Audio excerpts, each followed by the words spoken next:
We live? We're live. We're live. Welcome everybody to Facebook Live. World of our digital world that we're all being sucked into and integrating into our lives and all that good stuff. Mm-hmm. Yep. So this is our third session with Lost and Found. We're looking forward to tonight's for sure. Because this focus for tonight is on the coronavirus. I know you guys have heard everything, and there's tons of information and being bombarded with it. Mm-hmm.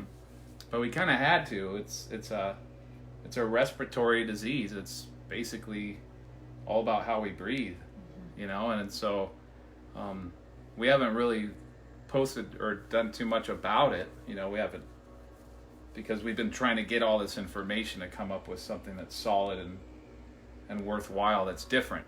So tonight, this next hour, we're going to cover information that you probably haven't heard that we feel is pretty valuable. Mm-hmm. That's pretty useful for sure, of how we can basically protect ourselves. Now, first of all, disclaimer, we're not doctors, we're not medical professionals, and these comments have not been reviewed by the FDA. Right? So it's not a cure and it's not a prevention to this. However, it's an awareness and an understanding that empowers us, because knowledge is power, and this knowledge is very powerful. And here's the thing, it's not like we sort of are jumping on this opportunity. This is what we've already been teaching. This is stuff we've already been doing for a while. Like, we've been focusing on immune system and the autonomic nervous system and how we breathe and breathing through our nose and nitric oxide and all this stuff is we've already been teaching this. So this is kind of right up our alley in that way.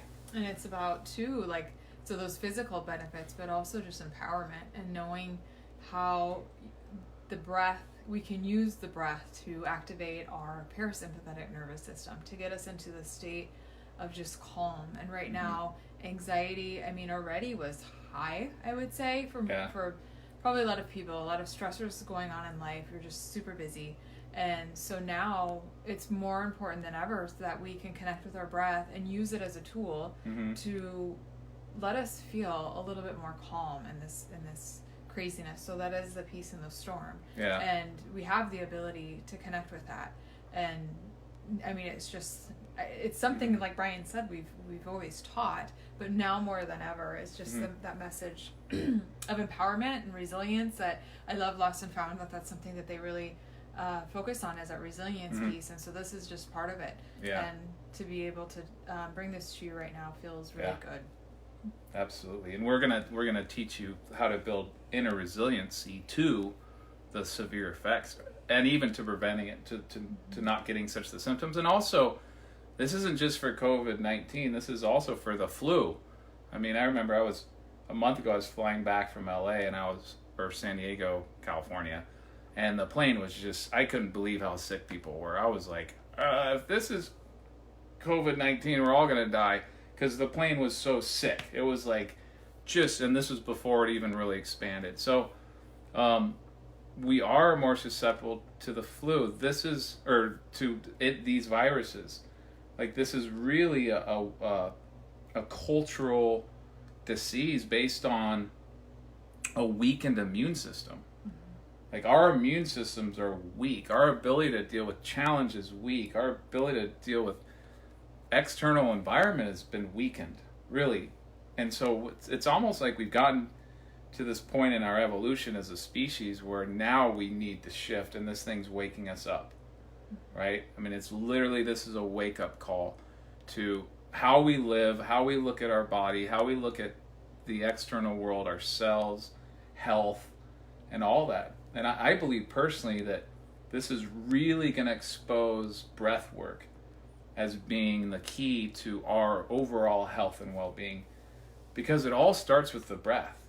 I say this, I don't even take supplements anymore. Like, how much money I know I've said this all 3 weeks, how much money I've saved not taking supplements anymore.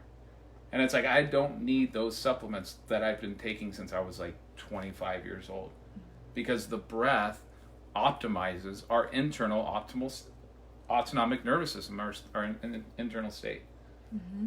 And it's all connected, It's all connected. All of our systems, Mm-hmm. they all come together, they all interplay Yeah. off of one another. And so Yeah. when we can use our autonomic nervous system and have it be optimized, then the rest of our systems, they go along with it. So it is powerful, and it is accessible to us all.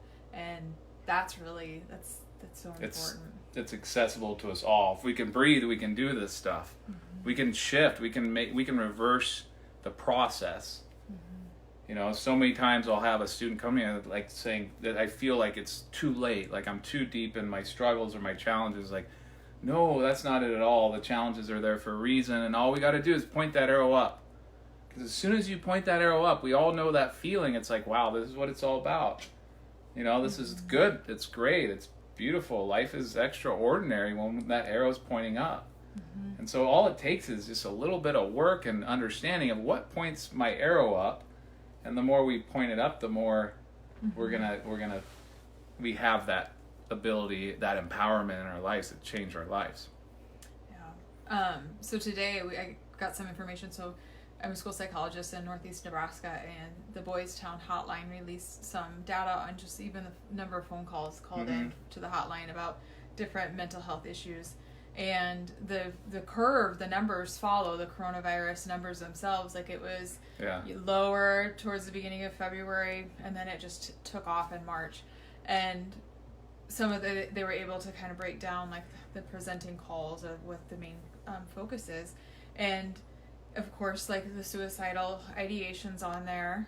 Depression wasn't as high as I thought it would be, anxiety, but the biggest bubble was this corona-related anxiety, this situational anxiety. And I felt like that was perfect timing to see that right before this call, because, with what Lost and Found, what they focus on, and so all of the caller or all the viewers with them are associated with them, like I just... like, that's the message of this is providing that hope and this understanding that right now that is a scary thing, and we're all in this together. We can't say that we sit here and we have the magic wand for it. We can say that we have tools that can help relieve our anxiety for it, and that we have a community. We can use these things like Facebook Live and Zooms and whatever we want to create this community of support, and that's going to be super important. But just know, like, if you're kind of feel like you're in that bubble, you could put yourself in that bubble of feeling a ton of anxiety related to this. Like, no, you're not alone, and that we all want to come together, and that you're going to feel like there's a lot of articles I've been reading. It's like a grieving process, and in a grieving process, we need to have compassion for ourselves, and we need to be very, very tender.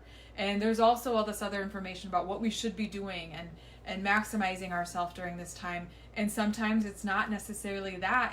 It's more about just like coming home. It's internal work.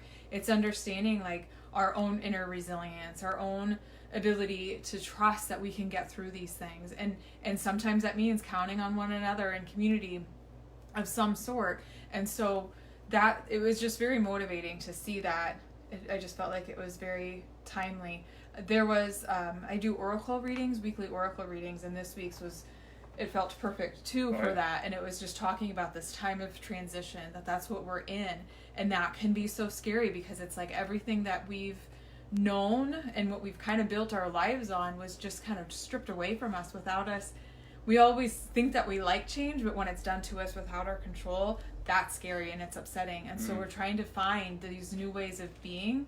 But this is also a great opportunity to not necessarily recreate what was. This cocoon period that we're in is also understanding ourselves better, doing that deeper work so that we can come back home to ourselves and really know ourselves much truer and stronger, and know that we can get through some of these things. And so it's profound stuff. It's so you're not alone if you're feeling completely, full of anxiety over all of this. Just know that there are supports out there for you, and that hopefully do the practice with, if you're one of those people who I can identify with that, do this practice with us tonight.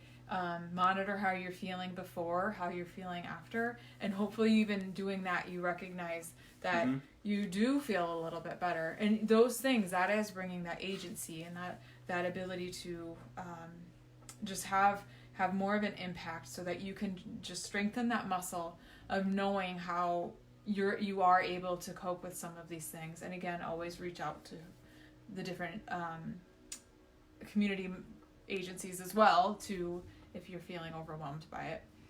Yeah, things will never be the same as they were. That's just the fact. So it's a great opportunity to change. It really is.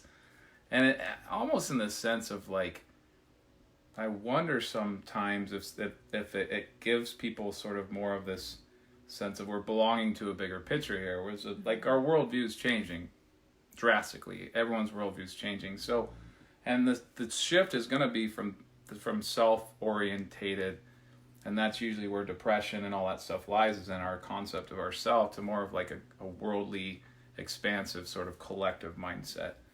If we can think in terms of what's outside, or not what's outside of us, but for the betterment of the whole, more or less, than just the self, then it's a lot easier to deal with the challenges. The self's always there, regardless. But getting beyond this, just the challenges of the self, it's like a lot of this stuff is like, well, at this point, who cares? It's like not to say we don't care, but the things that worried us or bothered us are really falling down. They're like that is not that big of a deal. Right. Like, you the know things I mean? that It's 2 months ago were the biggest priority that we were stressing over. That's a good point. Are those things are insignificant now. So we need the challenge to move us forward. Challenge is opportunity. Everything works that way. Growth relies on complexity. It relies on stress. Stress is good as long as it's balanced with rest. So let's talk about it. Let's talk about how this works with the breath, this disease that we're facing, and how we can use our breath and understand it a little bit better. So as I was saying, it's a respiratory disease. It's based on basically how we breathe. It affects older people, it affects people with compromised immune systems, and it affects people with respiratory systems and other health challenges already, right?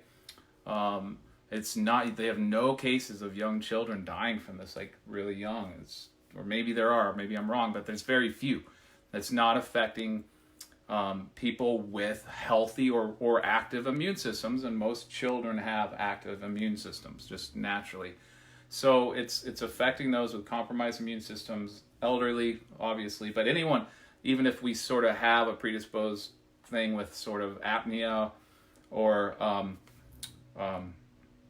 any respiratory problems whatsoever that are already challenging us, then that puts us at more of a risk of it. So that we got to know that, and then also that the way it eventually results in sort of a fatality is the blood oxygen level goes so low, because basically what it does is it gets into our lungs, it reproduces, it kills the cells in the lining of the lungs. This is all in that blog that's in the comments if you guys want to read this stuff. I don't know if I'm going to get to all the points I made in there, but there's a lot of good stuff. But it takes over the lungs, and our lungs can't do the job of getting oxygen into our blood, and that creates now this is really important, this word hypoxia. It creates a hypoxic state. It's the same thing as if we're like on the top of Mount Everest without oxygen. Our blood oxygen levels dropping. Our organs don't get blood oxygen, right? The blood's not carrying oxygen, so they shut down and then we die. So hypoxia is basically that blood oxygen level drops. That's how people are passing from it. And then also that it transfers, it gets around between people through respiration, through me talking right now. Okay, so we're going to talk about certain things. We don't want to go to a grocery store that's crowded and talk, right? It's not something we want to go talk to people in person, because this stuff's like aerosol spray. It's really light and it's misty, and it sends it out through our mouth, mostly through our talking and breathing. So that's how we get it, that's how we send it. So we know those things, right?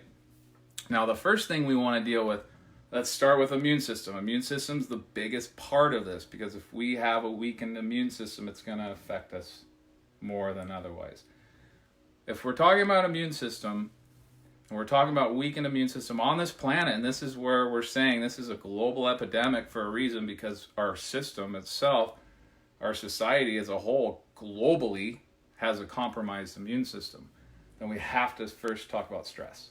So stress is sort of, it was the World Health Organization's number one health concern, but now it's kind of like, now we're kind of worried about coronavirus. Well, they're working together. They're piggybacking off each other. So stress is definitely a big, big problem with this. I mean, there's a study that says, like, Harvard came out with a study. It said 60 to 90% of people's health problems, anything you can think of, are directly related to stress. So that has a domino effect on in so many ways. Stress does it. It lowers our immune system. It creates oxidative stress in the body. It just breaks us down internally, and then we're susceptible to all these diseases. So the first thing we got to deal with is stress. And this is our third session now. Every time we talk about how breath work relieves stress. It relieves that stress response system. We're too much in the stress response system. So we got to deal with the stress first. That's key. Because if we don't, then we're going to have that compromised immune system. And then I got to look at my notes. There's so much stuff to cover here. Do you want to add anything to that? Yeah, if you have some, like, if you this stuff is interesting to you too, there's some cool writings by Dr. Wayne Dyer, or who they talk about just like the power of our belief, and how like we can basically, if we're at, it's almost energetic, well, it is energetic, but when you can have that higher, your autonomic nervous system working at a higher level, you literally like vibrate at a higher level, and then you're just not going to get as sick as other people. And you see this, like, if there, some of it you might think like that seems a little far out there. It's studied, and it is like, if you think about it sometimes too, you can think about how many times people get sick when they are super stressed out, like during finals week, or if there's other major life stressors going on, that then people just tend to, it's easy to get sick. The mind body, that connection has been established. We all have it. You get the, like, nervous, your stomach hurts before a big game or something like that. So we know that that's there, but then when we're in that lower state of stress, then you can bring, it's easier to be susceptible to illness, but then we have to think about it the opposite way. So when we can vibrate higher or be a little bit more in our parasympathetic, the rest and digest system, all of our organs are working to the best of their ability, then it's like we might be able to, if something's coming in, it's like our body takes care of it much more naturally, and then it releases it. So we're not, like, that's why some people are having it, but they're not really having symptoms, because their body is able to take care of it without it taking over the body. And so the more that we can really maximize our autonomic nervous system and relieve ourselves from those stressors, then that's increasing our immune system, and that's really what we want right now. Absolutely. Perfect. You nailed it. Thanks. Because that would have been next. I was going to try and do this whole thing without looking at my notes, and it's just, there's too much information here. But you did nail it. It's the stress, what we call the stress breath connection, connected to our autonomic nervous system. So we talked about this already. We talk about it a lot, but it's really important to know that our autonomic nervous system controls basically our vital functions, even when we're sleeping. So we're unaware of our autonomic nervous system for the most part of what's going on in it. And so if we're stressed out all the time, it reflects in our respiratory system, because everything's connected, including the respiratory system is part of that. And it's going to show up in our breath. So that's what we say. The quality of our life shows in the quality of our breath. And so if we're stressed all the time, we're going to be like up high chest breathers, hyperventilating, breathing out our mouth. Okay? Bang. This is like target for coronavirus, viruses in general, that if we're living like this, stressed out, up high, maybe that's why New York's getting hit so hard. It's really populated too. There's so many factors. We can't jump to those conclusions. But all that stress in that society, and the way, I mean, just that chest breathing, you're lowering your immune system. You're literally killing yourself. You're making it easier to die, basically. And so it shows up in our breath. Now, the cool thing about, if you're chill and relaxed and you have a balanced life and you don't stress that much, you breathe slower and deeper, and more than likely it's going to be through your nose, and you're not going to notice much breathing going on, and it's moving the abdomen.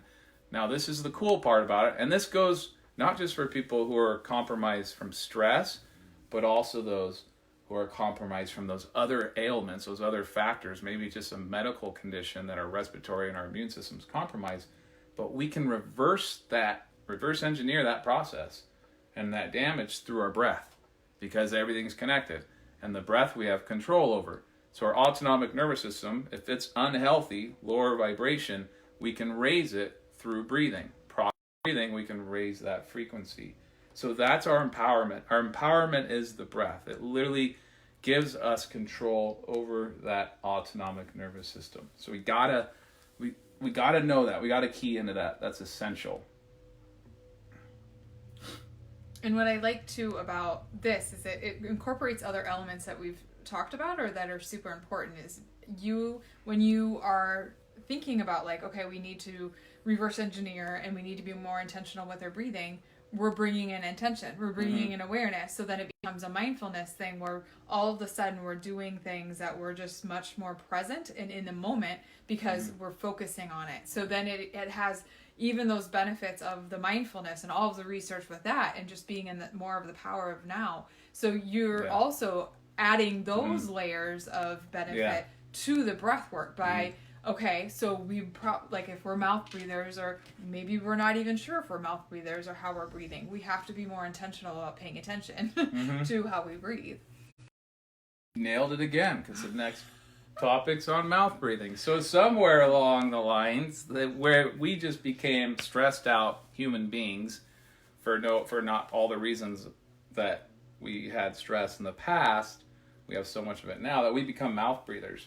And you'll say, I'm not a mouth breather. Well, do you wake up at night with the dry mouth, needing water, dehydrated? You're probably a mouth breather, right? And the reason is because of stress, but also we kind of lost our natural way of breathing, which is through the nasal. I'm going to talk about how important that is. But mouth breathing is just straight up bad. And the reason is because think of if you try to run your gas or your engine of your car without a fuel filter, right? You put the gas in, you're like, I don't need a fuel filter, it's all good. And you're putting all the junk that's in the gas directly into your engine. And over time, your engine's not going to like that, and it's going to start to break down and shut down and die. Well, basically, that's what we're doing to our body when we're breathing through our mouth. There's no filter here. This was designed to put food in there, not air. We literally breathe something like, what is it? How many gallons of air a day we breathe? I got it in my notes. I don't have the best memory in the world. 10 to 20,000 liters of air per day, and hundreds of billions of bacteria, viruses, and other junk particles are coming in through our mouth. Hundreds of billions. And so this is a direct highway for viruses and bacteria to come in, and there's no real defense mechanism here. And so also mouth breathing has all these other effects. It dehydrates us and this and that. And also we hyperventilate more when we mouth breathe, and that cuts us off oxygen to our brain. This is all apnea too. It's just a condition of stress, and mouth breathing is apnea, that we've lost our ability to breathe properly, so we have to have a device. It's pretty scary stuff, how spread out this is, the culture, how prevalent it is. So yeah, mouth breathing is no good. And they offer mouth tape. I mean, it sounds crazy, but people are taping their mouths now to forcefully breathe through their nose, which is healthier, and we'll talk about why. So the nose is literally designed for breathing. It's literally, this is key. Now, this is key to this whole conversation and how we can protect ourselves and how we can build our immune system and build our body's defenses from this stuff, is breathing through the nose and doing proper breathing through the nose. Okay, so the nose, when we breathe through our nose and it goes through our sinuses, we're actually creating nitric oxide. And so nitric oxide, a while back, a guy won the Nobel Prize in medicine for his discovery in nitric oxide. It's a vasodilator, which means it relaxes the muscles in the cells, and that allows the cells or the vessels to expand, right? And so what does that do? Well, if you're, it's really good for our blood and circulation and all that, and that's the key to what like Viagra does for us. So that's how Viagra works, is nitric oxide. So if we were, I mean, that's a condition, and I got to bring it up. Erectile dysfunction is a sign of how wrong our bodies are and our health are. Is that we literally have these rates of ED in men that are like 30, 40 years old. It's kind of almost common now, right? And it's a lot of it's because of how it is, because of we've learned to breathe improperly because of this stuff. We're losing our nitric oxide connection, which is huge. So nitric oxide, antiviral, antifungal, and antibacterial. It literally is, this is our first line of defense against anything, is our nitric oxide. So when we breathe through the nose, we're generating that nitric oxide, we're protecting ourselves. It filters out 70% of all those impurities we talked about. Not all of it, but it does. It's just so much healthier, right? So don't trim your nose hairs, right? Don't trim your nose hairs. I never thought of that one. What if they're really long? Because you're half Lebanese.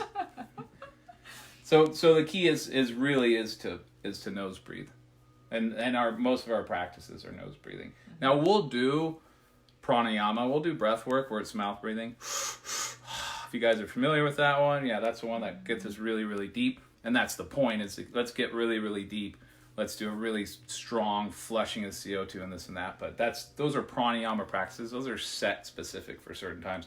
Basically, we want to breathe slow, deep through the nose. And so what daily breath work's going to do, especially next week's, I can't wait for next week's practice. It's a little bit more advanced, but that's the one where we get to really go deep. Is it's clearing out the nasal passageways, and it's allowing sort of any blockages in here. And it's a trip, is a lot of people I work with, they're like, I have too much in my mind, too distracted by my mental thoughts, too in my head. Mm-hmm. And I'm like, okay, well, which nostrils do you breathe through predominantly? And they're like, oh, my left is totally blocked, and my right's wide open. Well, that means the air is only getting to your left brain. And so what's that tell you? It tells you that the body's adjusting to overly thinking all the time, overly analytical. So that person could have a perfectly clear nasal passageway on both sides, but they're stressed, their job stress, a lot of analytical thinking, left brain stuff, and that literally is programming the body to then breathe only through the right nostril and not the left. And then the left gets blocked, and we cut off the right side of the brain. And then we lose our creativity, our flow, our feeling of emotions and joy and all that good feminine energy stuff is the right brain. We kind of lose connection with that. So it's kind of a trip. Maybe you have, if you can try your side, which side do you breathe through? Which side's more open? Mm-hmm. So when we breathe through our nose and we do this pranayama, these breathwork practices, we're actually clearing the passageways. So now it's a lot easier for us to nose breathe. And then we won't breathe so much out of our mouth when we're sleeping. So here's a big one, is so VO2 max. Like when we mouth breathe, we lose our VO2 max, and when we nose breathe, it builds the VO2 max. Nitric oxide builds the VO2 max. And what VO2 max is our body's ability to exchange oxygen between the cells.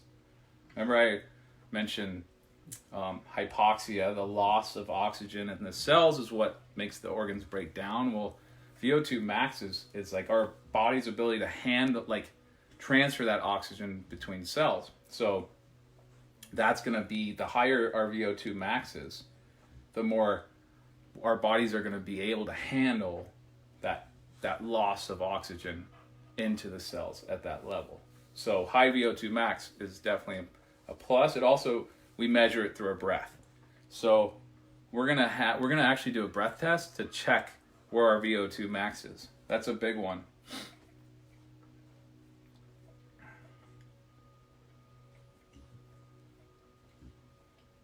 Okay, so here's a really cool study they did. If you remember the SARS is a form of coronavirus, and it's linked to this. It's similar, and what they showed is that nitric oxide reduces the symptoms of that SARS. It inhibits the replication cycle. So now they're doing studies. Right now they're doing a study on inhalers that are full of nitric oxide, that we can really pump in nitric oxide into our body for people who are really sick, because it's inhibiting that reproduction of the virus. So once again, nitric oxide is a huge boost. If we're doing breath work every day, if we're doing, which is we're going to do some of this today, where we inhale left, exhale right. We inhale through both nostrils. We slow breathe through both nostrils. It's all nostril breathing. We do that, we're pumping our body full of nitric oxide. So maybe, hey, we just caught the virus. Who knows? And we have the virus, but we're constantly, every day, we're breathing and we're building nitric oxide, like heavier than normal. That's going to help prevent the spread of that virus, straight up. So this stuff is all new material. This is all breakthrough stuff. This is stuff that's just out there. The blog has the links to these studies. They're scientifically based. Like, I'm just making this stuff up, right? Also, some guy did a study. This is really cool, that humming is a huge way of boosting nitric oxide. So, it's the same as oming, home. That's why the yogis om. It's the same thing. It stimulates the vagus nerve and it builds nitric oxide. So we're talking about basic health functions of our body, and it's all breathing. The humming, the vibration, that's activating stuff. But what's happening, we're really breathing when we're oming and humming, right? And it's a longer exhale than inhale, so it's also reducing stress. I mean, a really good breath work practice for kids is bee breath, right? Just get them to do that. Like, the kids are going nuts and screaming. Just inhale, bee breath, and the kids in a little bit will chill out. You know, get them fired up at first, but it's a big, long exhale. That's activating the parasympathetic nervous system. Mm-hmm. So, all good stuff.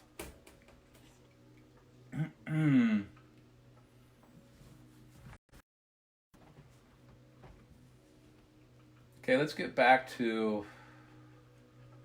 We'll talk more about hypoxia next week, because that's where it gets really cool, is intermittent hypoxia is actually the last Nobel Prize in medicine was won for intermittent hypoxia. Super powerful. We'll talk about that next week, because we're going to get into a breath that causes actual hypoxia in our blood. So the breathing that we do daily, we're actually reaching hypoxic states. We're intentionally dropping our blood oxygen level, and it creates an induced hypoxia factors that builds red blood cells and strengthens the vessels, and basically it kicks your body into gear, saying, oh crap, the oxygen level in my blood's dropping, so I need to send out a message to my body to build protection around it. So it's a little way of building that internal muscle, so that then we can handle hypoxia. So, you know, what guys are doing, this is sort of in the Wim Hof community, is that's Wim Hof breathing totally creates intermittent hypoxia, different than just hypoxia, totally different. One's prolonged and will kill you, and the other one they're finding can do stuff like cure cancer and make you superhuman. And so it's kind of like doping. I think I've talked about that before, but but legal, totally legal, totally fine, totally legit. But athletes are realizing this is a way of doping, yeah. Mm-hmm. And so if someone that's how they climb Mount Kilimanjaro in 22 hours, was that they build their body's resilience to hypoxia, to those long hypoxic states, through intermittent hypoxia. And so then they can handle the high altitude, even though if they're training at sea level. So that's a really cool thing. So, you know, there's so much that we can benefit from the breath work, especially in this what we're being challenged by. If we're dealing with stress and anxiety, or if you do breath work every single day, it's gonna create a stress response system that's much more able to handle the stress, handle the anxiety. Stress still happens, but then when we respond to it with parasympathetic, we're actually building our body's resilience to it. So do a daily practice. I mean, it's a must. It's an absolute must in our lives. I couldn't imagine not having breath work in my life. I wouldn't give up anything beside that. Would be the number one thing that I couldn't give up in my life is breath work, because it always gives us that ability and that edge, right? And then it's building all this stuff in our bodies. It's putting our autonomic nervous system at an optimal state. It's building the nitric oxide that we need for so many things. It's balancing everything out. It's creating that systematic cohesion that we've lost as humans through our society. That's shifting. So if there's anything that's truly out there that's the whole world shifting to, and what could we do to prepare ourselves for it and be part of the shift in a healthy way, it's breath work, and it's the benefits of breath work, because it brings us into cohesion, right? Now, meditation has its benefits, yoga has its benefits, but breathing alone on that autonomic level is where it's at. Now, if we're breathing and meditating, or breathing and doing yoga, that's different. And then we're combining it, and that's what it's for. And that's what I enjoy doing is every day, part of my daily practice is doing the breath work, and it gets me into that meditative state. It puts me into brainwave states where you do sense that feeling of wholeness, where it's like, yes, there are some major things going on in our lives, but it's like that underlying, it's like below the storm in the ocean, like that stillness. And when you can connect with that, then it's like when you come up to the surface and go out throughout your day, you understand that there's still that stillness beneath. And so you're not getting tossed around by the waves of the day. Mm-hmm. And so then when you understand that no matter what, like, there's that Viktor Frankl story, and I like to reference that in sometimes like these, but when the man search for meaning, when he's able to find that stillness or find that sense of peace despite the external, we all have that capability, and the breath work helps me get there. And then when you're in the day and you're on the waves and you're getting tossed about, we can have that awareness of our breath, and we can do different practices. Last week we talked about anchoring it to your daily activities, like if you're driving and you hit a stop sign, or if you go to use the restroom, or whatever it might be. But then we're just being very intentional with our breathing, and it's like that's reconnecting. That's your anchoring to that wholeness, that sense of trusting your own ability to overcoming it, knowing that you're going to be okay, and helps you just get through the day so that you can continue. It'll be so easy to get tossed around and to get into your sympathetic nervous system, because there's a lot going on in our world right now that can put us in there. There's a lot of uncertainty. There's a lot of chaos. So the more that we can do those practices just for a few minutes, like just recentering and feeling that, then you will change the way that you're able to approach the day.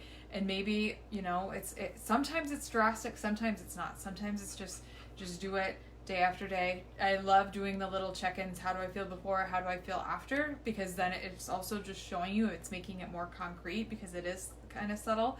And so then you can understand, like, I am feeling better. A lot of times in our world we want a pill. We want to take a pill and have everything magically go away, and that's not what this is. It's better than that. It can be, it's building it so that you don't need that magic pill. So I'm not going to say we don't need pills. Right. Okay? There's certain things we can use medication for. But we have to understand that when we think that a pill is going to solve the problem for us, we're losing our ability to deal with the problem. Mm-hmm. And that's the problem. That's what we've grown accustomed to. We've lost that ability to handle the stress on our own. And that's how nature works. Nature works based on stress, complexity, and rest, order.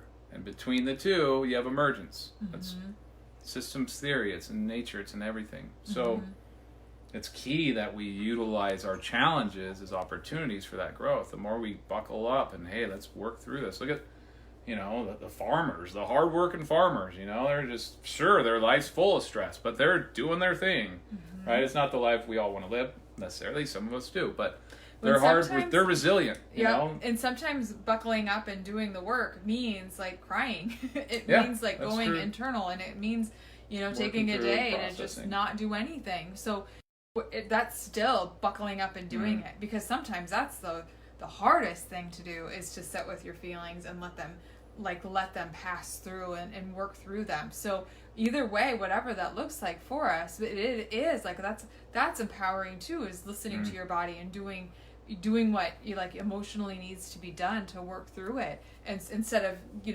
turning to alcohol or some other form of distraction that sometimes in that moment makes us feel better, but then after we're still left with those feelings, or we're burying them lower, and then that's going to come up in other ways. Yeah. There was the visual of like whack-a-mole, where you do something to help the symptom, whether it's take a pill or distract yourself, but then that might feel better then, but where is it going to pop up next time that we have to focus on? Always, and then it'll always resurface. We can't bypass anything. We have to deal with it. I want to throw in a real quick tip here. Yeah. That for guys, this is mostly for guys, because guys have a hard time expressing themselves. But this is something I adapted over the years, where if I ever felt like crap, like if I felt like the lowest I could feel, first thing I do, or my girlfriend, the person, the woman closest to me, call her and tell her straight up how I feel. Because that release of that is now no longer holding it in me, and it's like, oh, and now I gotta be accountable because I just told you this. I can't keep feeling sorry for myself, and instantly it turns it around. That I'm good, like literally that is like saved my ass so many times from digging a deeper hole for myself. Just call up mom, call up your love, tell her how you feel, be transparent, and watch how it shifts, how it makes you much more accountable in that. So or even in the like if there's not, you can't call somebody for whatever reason, even just writing it down, like accepting the fact. There's a whole other video at some point we could do, but tapping, I love like that, the series with emotional freedom technique, about how one of the premises of it is we accept right away, like even though I feel full of anxiety, I still love and accept myself. So it's just like admitting, like, I feel like crap. I am terrified of this thing. It's like it almost loses its power because it's out. And then you're just like, oh, we can accept that this is how we feel, and we're no longer resisting it, because just like any physical pain, the more that we resist it, the worse we make it for ourselves. So if we can just honor the fact that right now, like, we feel this way, and we just accept that, it's like, God, like a weight is literally like lifted off of us a lot of times, and so then we can just like, okay, well now what? Like then what do we do to continue that? And knowing like, okay, I might feel like this again in a little bit, but just admit and accept that this is part of the process, or what you're feeling. And Brian brings up a good point. A lot of times men aren't taught or are taught to discount their feelings. It's not just men, but that tends to be kind of the cultural thing, and that's not okay. Like that is, we should all be able to express our emotions. So I'm glad that you're able to do that, because then there's just even more resistance and denying a huge part of who we are in order to fit this mold. it creates oxidative stress, creates internal pressure, it reduces our immune system. It's all connected. So and it all goes back to again, like the wholeness, that idea of wholeness, accepting all of who we are. And that's where there's no stress then, because then we're not at war with parts of our biology or parts of aspects of who we are. We're just able to, and like you can literally feel yourself like opening up, and then that's letting go of that tension, opening up. That will increase your immune system, because you're letting go of the stress of the resistance that we can so easily hold. Yes. Okay, so let's wind it down with some practice. I want to reiterate for anyone out there who wants to strengthen their immune system, who wants to build their respiratory system, their lungs, their anything as part of sort of the concept of I want to be more protected from viruses, especially like never get the flu. For some reason, I got it last year, and I was like, I'm never getting it again. It's the first time I ever had it that I can ever remember. I'm pretty sure it's the first time I ever had it my whole life. And I was like, how did I get this at 46 years old? I haven't been all year long, not a sniffle, a cough, or nothing all year long. Because I did the work after that flu. I'm like, I'm not getting this again. Doing my breath work and my cold therapy every day, right? But you can build your body's resilience. And so one of the best breath practices for this, there's two of them. Today, we are focused more on the sort of the Buteyko breathing. So you guys at Lost&Found, you have the workbook available to you in the breath practice that we're going to do right now. It's the second round of breath, and then it's the fourth round of breath. That's the Buteyko. That's the gentle inhale and gentle exhale and hold. So Buteyko is spelled Buteyko. And I would highly recommend, if you have asthma, apnea, or any respiratory problems, to Google that now, research it now, and look at all the benefits from it. It's unbelievable. It's just in alignment with this. So Buteyko was a Russian doctor who saw patients coming in, and the patients who barely breathe, like just because that's their body, they hardly breathe, you could barely see them breathe, they always lived, and the patients who would die. And he's like, there's something about breath to their mortality rate, and I got to study this. So he studied that just gentle breathing and that like building intermittent hypoxia. Part of the Buteyko breathing is creating intermittent hypoxia, so that we actually raise our VO2 max and can handle the low. When we do lose oxygen in our blood, we can handle it. Our body's resilient to it. So that's in that breath practice. We're going to do it. But right now we're going to test our VO2 max. Okay? And so everyone gets to do a breath test right now. Okay? So let's just, super easy. You can come back to it. It's in the blog if you want to find it in there. It's at the bottom. But this is going to tell you how your respiratory system and your immune system and where you're at with your VO2 max. Maybe not so much the immune system, but everything's connected. So just breathe in, breathe out. Just 3 regular breaths. I'm going to explain what we're going to do. So we're going to just do 3 regular breaths, and then we're going to exhale gently and hold. We're not going to force it out. We're just going to stop our breath on an exhale, and we're going to count on that hold. And you're going to want air, and you move through that. But when your body starts to involuntarily say, I really need air, then inhale. And as long as you can come back to your regular breath, you're good. And so what we want to do is just regular breathe, and then hold the breath, count, and then come back to our regular breathing, and we're back to a regular breath without going like this. And that's your Bolt score, is the amount of time we can hold it without coming back to a big inhale. This is a very important breath test, especially for what we're talking about. This has everything to do with it. So let's take 3 breaths. Inhale, exhale, inhale, exhale. Just a regular full breath, and then this next one we'll hold. Inhale, exhale, hold the breath, and then just start counting.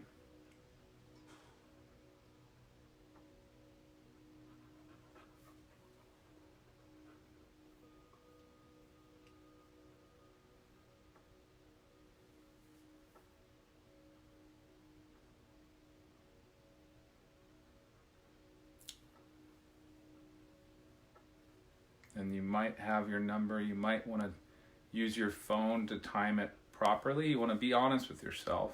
If you need to do it again, do it again. So just take a couple breaths. Inhale. Exhale. Inhale. Exhale. And hold the breath.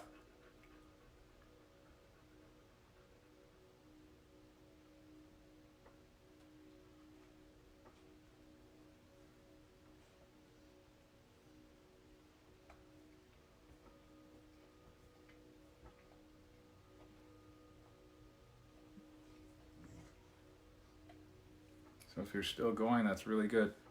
You're probably a flute player. Oh, if you didn't get it or you get it, you got it, write it down. Really important. If you're under 10, that's respiratory problems. That's showing really ill health at the autonomic level. Your body's oxidative stress. You're under, there's internal stuff that needs to be dealt with. That's under 10 is a red alert to like start breathing daily, start doing your breath work straight up. I mean, that's a red flag. 10 to 15 still is not good. Now, right when we get to 15 and start getting over that, now we're getting into better numbers, right? But we want to be in the 20s minimal or 30s, and if we're athletes and we're like, I'm a peak performer physically and I want to be at the best shape of my life and all that physiologically, 40 is the number we're going for. They did a study with Buteco did a study. I saw this the other day. It was on a YouTube thing. Said that at 40, no one can get a virus. They can't get the disease. Their body's in that optimal functioning. Now mine just now was 17 because I'm talking. I've been talking for an hour and my CO2 is low, and that makes it's a lot harder to hold your breath, right? Well, the first time I don't want to put you on the spot. No, it's okay. But I think this is important too, because this is something that I've noticed with other people as well. But the first time it was 20, but I noticed at 7 I was having anxiety with it. Okay.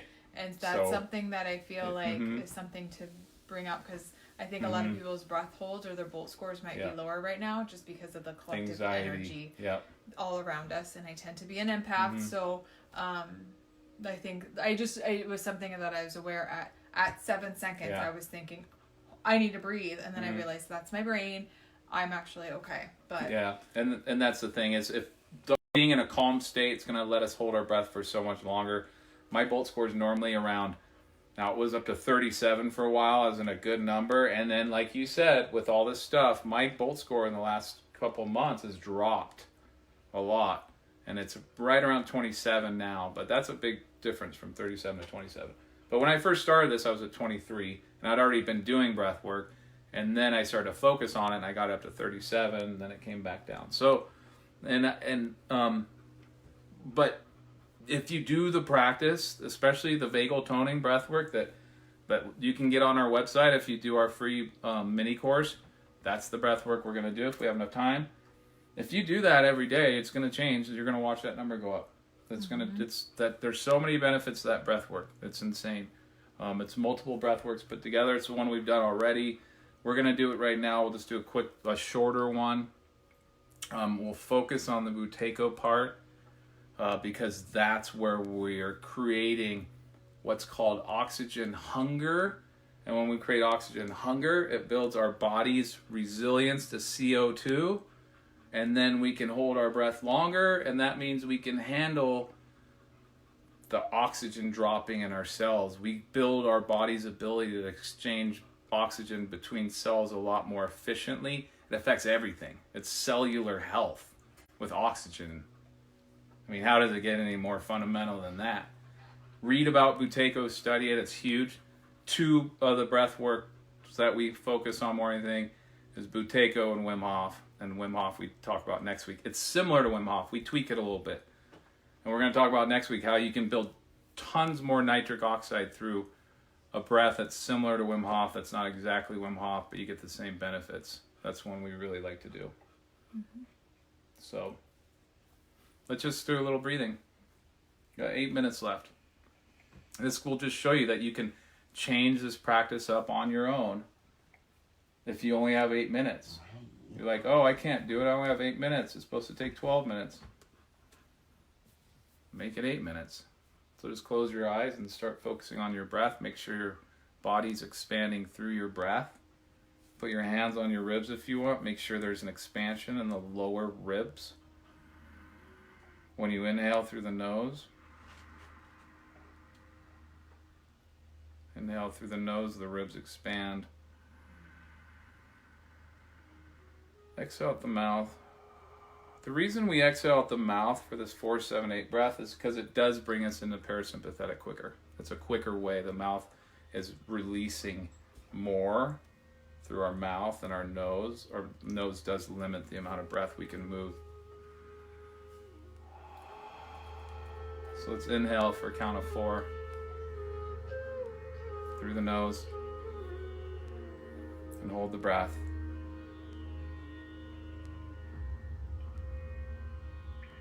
Slowly release for count of 8.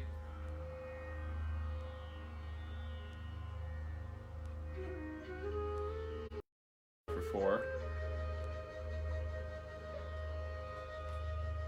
And hold the breath.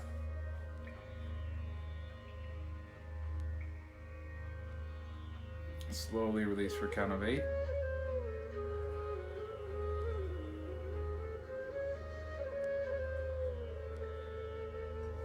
Inhale for 4.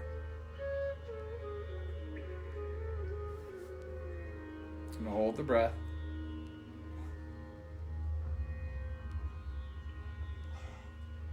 Slowly release for count of 8.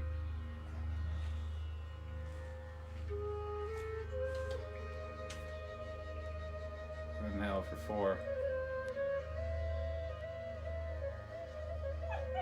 And hold the breath.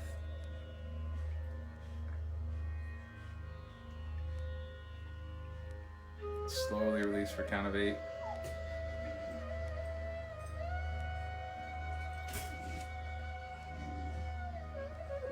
Come into regular breathing through the nose only. Gentle breaths, about half the breath in, half the breath out. Imagine a gentle ocean wave, and that's your breath. Gentle breath in,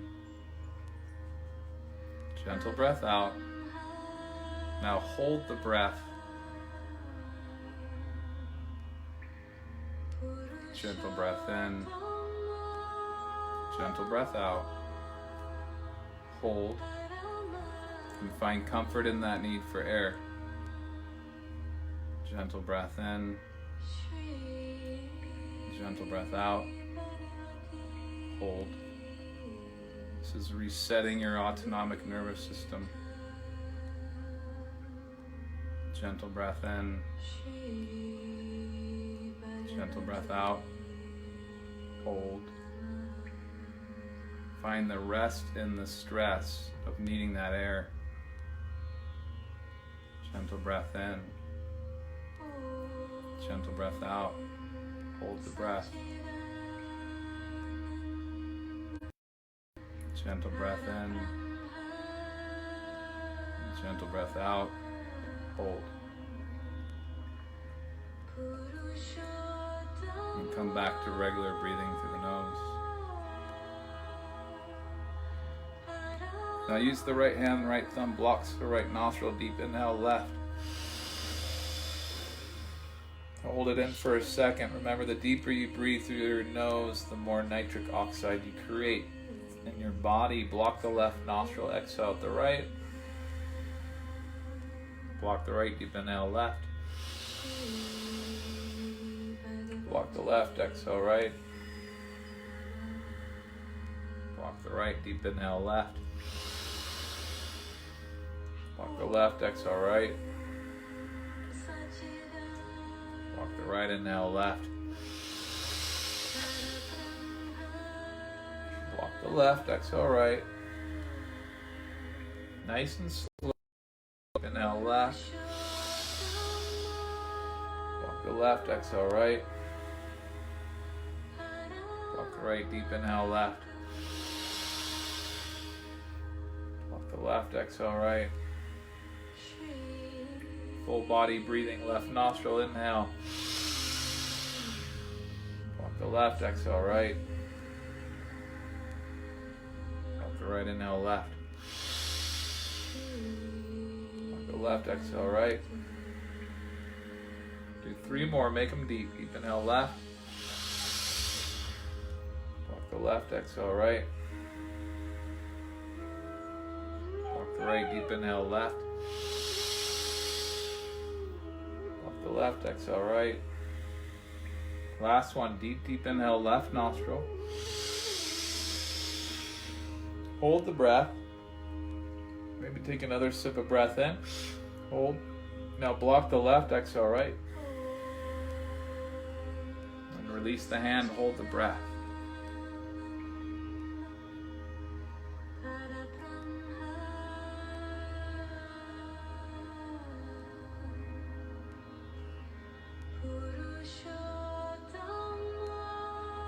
Deep inhale through both nostrils. Hold. Just imagine your whole body is being filled with nitric oxide. And then release. Healing gas. Blood optimizing gas. Come right into that gentle breathing through the nose. Gentle breath in, gentle breath out. Hold the breath. Notice how much easier it is. Gentle breath in. Gentle breath out. Hold. Gentle breath in.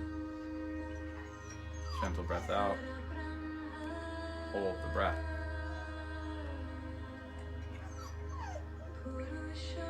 Gentle breath in. Gentle breath out. Hold.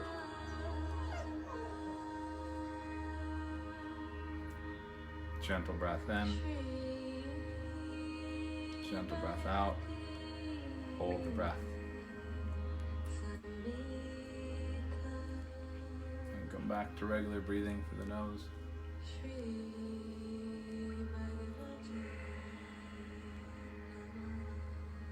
Do a full breath in. Full breath out.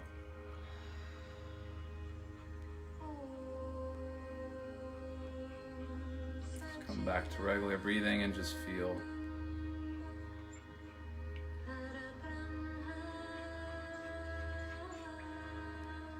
Notice your internal state, your internal being.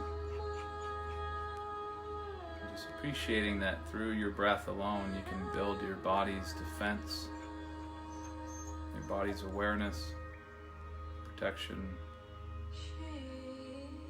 immunity.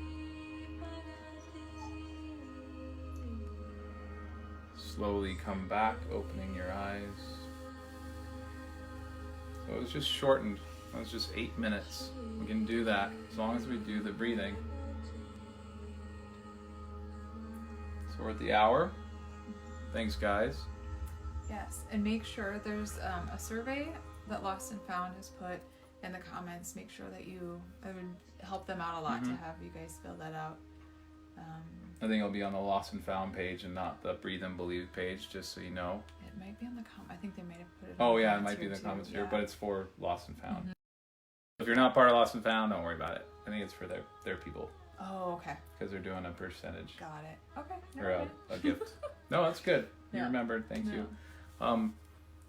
Hopefully you guys enjoyed it. Next week, we're gonna do some of that Wim Hof style. Please, you guys, go Google Wim Hof. You got plenty of time on your hands. Not Do it. necessarily.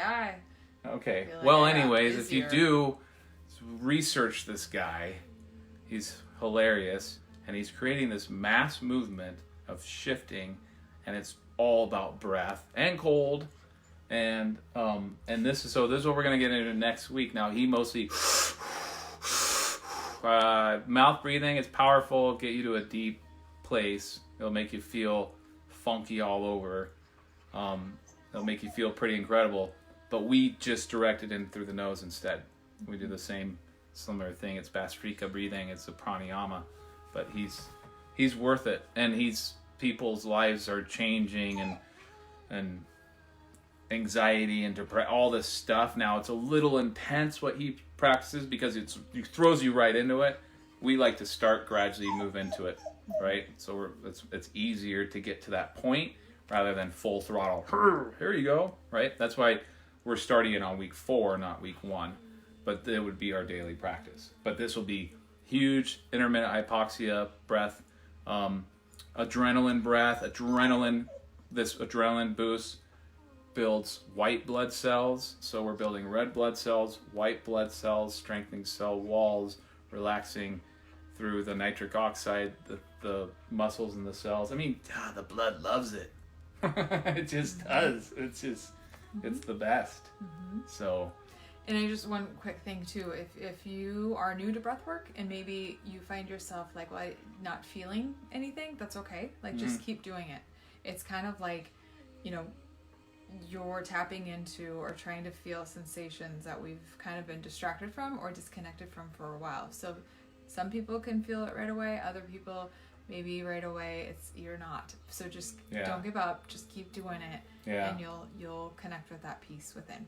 Really focus and make sure when you start that you're breathing and it's your belly, your lower ribs are like this, expanding. Because if we're doing breath work up here, I taught a class once and I had 20 people doing a breath and I'm like, did you guys feel it? And no, everyone's like, nope. And I'm like, it was all chest breathing up here. It was all stress. There's a very stressful area where I was doing this. So make sure we're breathing through the body and the lower and the diaphragm's moving, because when we do, that's where that's where it's really affecting our body. So hi Sharon and Becky, that's so fun we get to see their names. Oh cool. And if you have any questions, we're always available. We're here. This is what we do. So the blog's on there if you want to read the blog.